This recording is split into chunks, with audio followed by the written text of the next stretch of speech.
standards are a common language that is understood across the whole globe.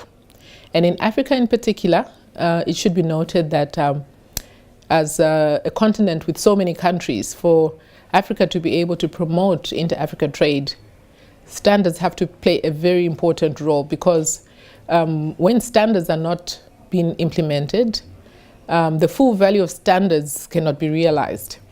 And one of the things that we've noted is that standards can become technical barriers to trade. In other words, a stumbling block to trade. And we've seen this with several products that are being traded across the continent, where some countries are failing to meet those standards. So standards are actually very, very important. It's a building block to promote inter-Africa trade. It's also a building block to promote regional integration and economic development.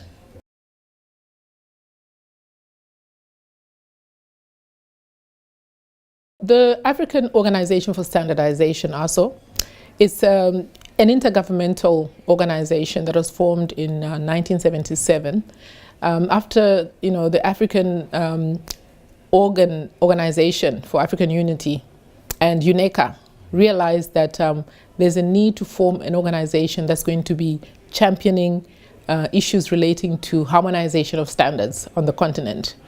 I think it should be noted that the continent has countries at various stages of development.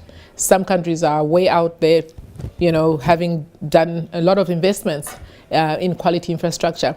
Whereas there's some countries which are less developed and they don't have a solid quality infrastructure.